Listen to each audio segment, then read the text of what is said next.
வணக்கம். மாலை முரசு செய்திகளை விரிவாக பார்ப்பதற்கு முன் தலைப்புச் செய்திகளை பார்க்கலாம். தமிழ்நாட்டில் 234 தொகுதிகளில் எந்த வாக்குச்சாவடியிலும் மாற்று வாக்குப்பதிவு நடத்தப்படாது என தேர்தல் ஆணையம் அறிவிப்பு. சில வாக்குச்சாவடிகளில் மின்னணு இயந்திரங்களில் ஏற்பட்ட கோளாறு சரி செய்யப்பட்டு வாக்குப்பதிவு தடையின்றி நடத்தப்பட்டதாகவும் தகவல்.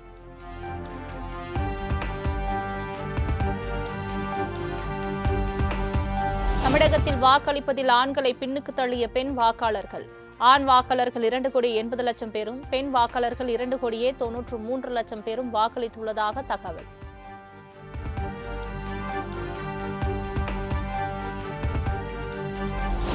தமிழ்நாடு சட்டப்பேரவைத் தேர்தலில் பதிவான வாக்குகளை மே 4ஆம் தேதி எண்ண உள்ள 62 மையங்களில் தீவிர கண்காணிப்பு.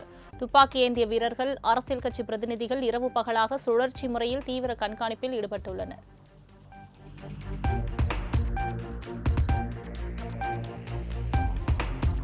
திருப்பூரில் எல்ஆர்ஜி கல்லூரியில் அமைக்கப்பட்டுள்ள வாக்கு எண்ணிக்கை மையத்தில் சிசிடிவி கேமராவில் நேரம் மாற்றப்பட்டுள்ளதாக புகார். மாவட்ட ஆட்சியர் நேரடியாக ஆய்வு மேற்கொண்டு இனி இதுபோன்ற செயல்கள் நடக்காது என உறுதி.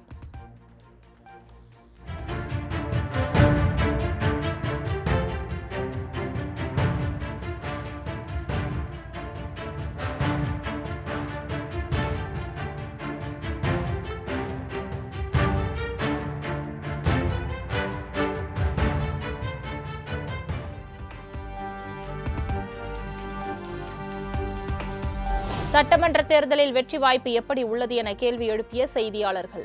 வெற்றி வாய்ப்பு சூப்பராக உள்ளதாக கட்டை விரலை உயர்த்தி காட்டி முதலமைச்சர் மு.க.ஸ்டாலின் பதில்.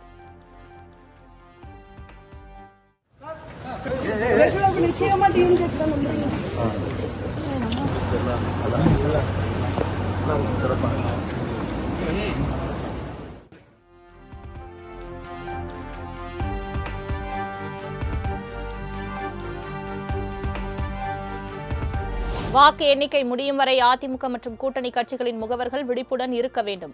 வாக்கு எண்ணிக்கையில் சந்தேகம் இருந்தால் அதற்கான விளக்கத்தை எழுத்துப்பூர்வமாக பெற வேண்டும் என எடப்பாடி பழனிசாமி அறிவுறுத்தல்.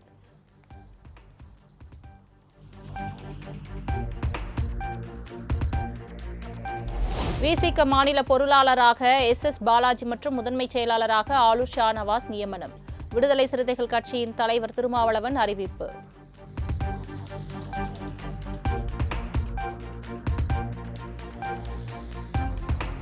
நடந்து முடிந்த தமிழக சட்டமன்ற தேர்தலில் வாக்கு சதவீதம் எதுவும் மாறவில்லை. தமிழகத்தில் திமுக மீண்டும் ஆட்சி அமைக்கும் என விசிக தலைவர் திருமாவளவன் நம்பிக்கை. இப்போது கூடுதலாக வாக்குப்பதிவு ஆகியிருப்பதை போன்ற ஒரு தோற்றம் இருக்கிறது. இது உண்மை இல்லை. ஒவ்வொரு தேர்தலுக்கும் 5 ஆண்டுகளுக்கு பிறகு புதிய வாக்காளர்கள் 20 to 25 லட்சம் பேர் இணைவார்கள். அந்த எண்ணிக்கையில் கூடுதலாக சேருவார்கள். அதுபோல் இந்த தேர்தலிலும் 20 to 25 லட்சம் பேர் புதிய வாக்காளர்கள் சேர்ந்திருக்கிறார்கள். அவ்வளவுதான். இந்த தேர்தலில் மீண்டும் திமுக ஆட்சிதான் அமையும். மதசார்பற்ற முற்போக்கு கூட்டணி மாபெரும் வெற்றியை பெறும்.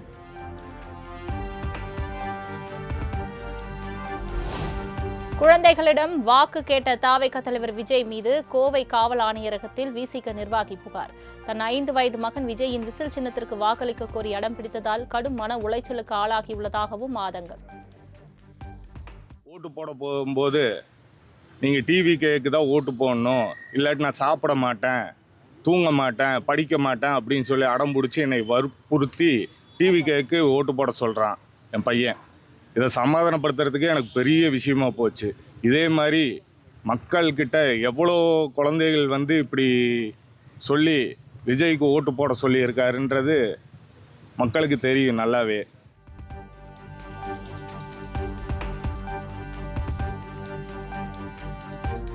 திருப்பத்தூர் வாணியம்பாடியில் தேர்தலின் போது ஏற்பட்ட மோதலில் திமுக அதிமுகவை சேர்ந்த 19 பேர் மீது வழக்கு பதிவு. அதிமுகவை சேர்ந்த 11 பேர் மீதும் திமுகவை சேர்ந்த 8 பேர் மீதும் வழக்கு பதிவு செய்து போலீசார் விசாரணை.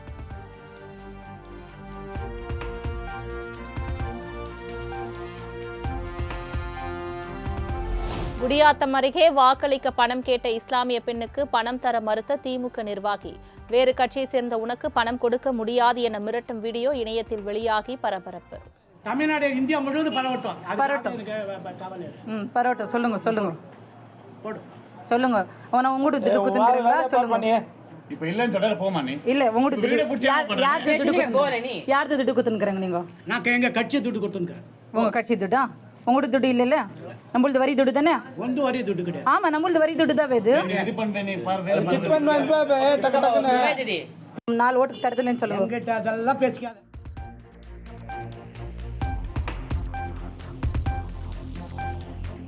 டெல்லியில் வரும் 29ஆம் தேதி கூடுகிறது காவேரி நீர் மேலாண்மை ஆணையத்தின் 50வது கூட்டம்.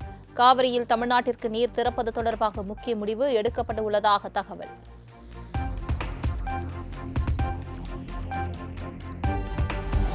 அன்புமணியால் தனக்கும் குடும்பத்திற்கும் அச்சுறுத்தல் இருப்பதாக பாமக நிறுவனர் ராமதாஸின் உதவியாளர் 3வது முறையாக டிஜிபி அலுவலகத்தில் புகார்.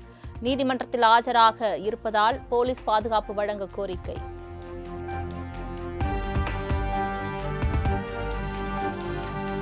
எல்பிஜி கேஸ் தட்டுப்பாடு காரணமாக சென்னை சைதாப்பேட்டையில் உள்ள பங்க்களில் நீண்ட வரிசையில் காத்திருந்த ஆட்டோ ஓட்டுநர்கள் பல மணி நேர காத்திருப்புக்கு பிறகும் கேஸ் கிடைக்கவில்லை என வேதனை.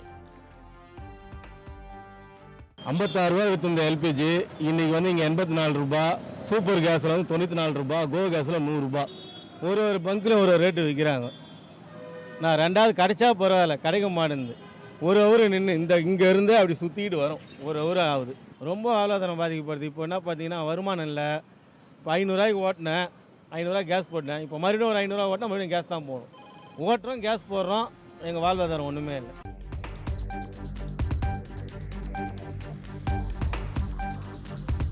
நடப்பு கல்வியாண்டுக்கான 4.11 கோடி பள்ளி பாடநூல்கள் அச்சிடப்பட்டு தயார். பள்ளிகள் திறக்கும் முதல் நாளிலேயே மாணவர்களுக்கு புத்தகங்கள் கிடைக்கும் வகையில் பள்ளி கல்வித்துறை நடவடிக்கை.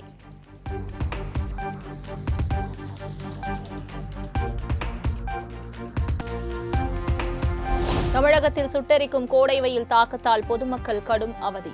சென்னையில் தர்பூசணி, நுங்கு, இளநீர், பழச்சாறு, கூழ் வகைகள் விற்பனை படுஜோர்.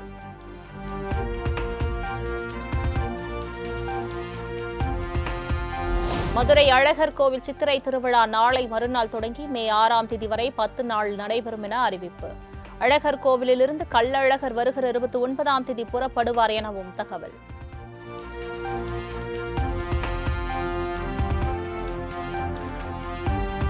மதுரை மீனாட்சி அம்மன் கோயில் சித்திரை திருவிழாவை முன்னிட்டு மே 1ஆம் தேதி வைகை ஆற்றில் இறங்குகிறார் கள்ளழகர்.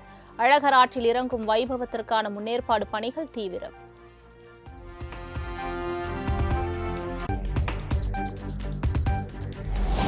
அழகர் ஆற்றில் இறங்கும் விழாவிற்கான முன்னேற்பாடு பணிகள் குறித்து அனைத்து துறை அலுவலர்களுடன் மாவட்ட ஆட்சியர் பிரவீன்குமார் ஆலோசனை. அழகர் கோவிலில் செய்யப்பட்டுள்ள முன்னேற்பாடுகள் குறித்து நேரில் பார்வையிட்டு ஆய்வு செய்தார்.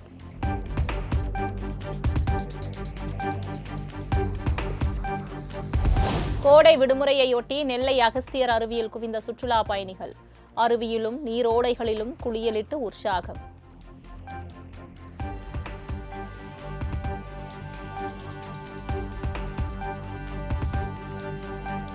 தூத்துக்குடி திரேஸ்புரம் நாட்டுப்படகு மீன்பிடி துறைமுகத்தில் வரத்து குறைவால் மீன்கள் விலை கிடுகிடு உயர்வு. விலையை பொருட்படுத்தாமல் மீன்களை ஆர்வமுடன் வாங்கி சென்ற அசைவ பிரியர்கள்.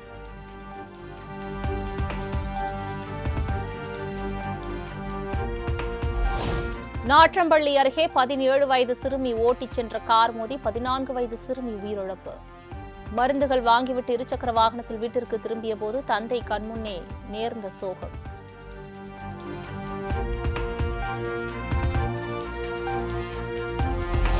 சிவகங்கை அருகே சாமி தரிசனம் செய்ய சென்ற குடும்பத்தினரை தாக்கி அரிவாள் முனையில் 60 சவர நகைகள் கொள்ளை. 6 பேர் கொண்ட மர்ம கும்பல் குறித்து காவல்துறையினர் தீவிர விசாரணை.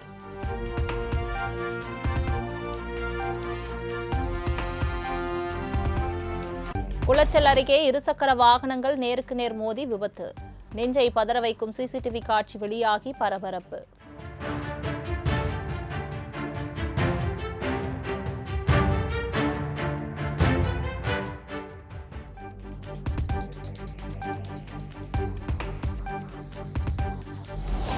பச்சை முட்டையிலிருந்து தயாரிக்கப்படும் மயோனஸுக்கு விதிக்கப்பட்ட தடை மேலும் ஓராண்டுக்கு நீட்டிப்பு.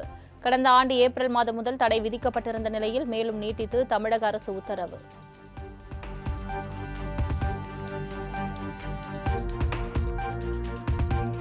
மேட்டுப்பாளையத்தில் சாலையை கடக்க முயன்ற பாகுபலி யானை மீது பட்டாசு வீச்சு.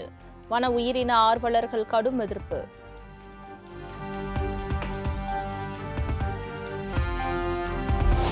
மருத்துவ படிப்புகளுக்கான நீட் நுழைவுத் தேர்வு எழுதும் மாணவர்களுக்கு நாளை ஹால் டிக்கெட் வெளியீடு. மே 3ஆம் தேதி நடைபெறவுள்ள தேர்விற்கு நாடு முழுவதும் 28 லட்சம் பேர் விண்ணப்பம்.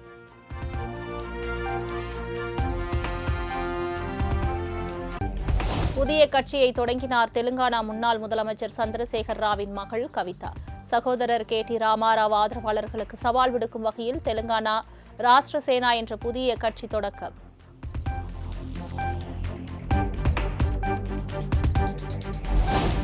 டிசம்பரிலிருந்து சுங்கச்சாவடிகளில் இடையூறற்ற சேவை வழங்கப்படும் என மத்திய அமைச்சர் நிதின் கட்கரி தகவல். உயர் தரத்திலான ANPR கேமராக்கள் மற்றும் ஃபாஸ்டேக் குறியீடு மூலம் கட்டணத்தை வசூலிக்கும் புதிய தொழில்நுட்பங்கள் நடைமுறைக்கு வர இருப்பதாக அறிவிப்பு.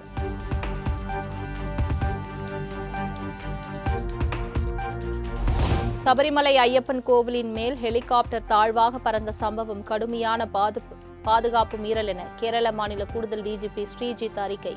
வானிலை பிரச்சினை என்ற கடலோர காவல் படையின் விளக்கம் திருப்திகரமாக இல்லை. விரிவான விசாரணை நிச்சயம் தேவை எனவும் திட்டவட்டம். கேரளத்தில் கடந்த ஓரிரு நாட்களாக சூரிய ஒளியில் புற ஊதா கதிர்வீச்சு அதிகரிப்பு. தோல், கண்களை பாதிக்கும் என்பதால் பாதுகாப்புடன் இருக்குமாறு பேரிடர் மேலாண்மை ஆணையம் கேரள மக்களுக்கு எச்சரிக்கை.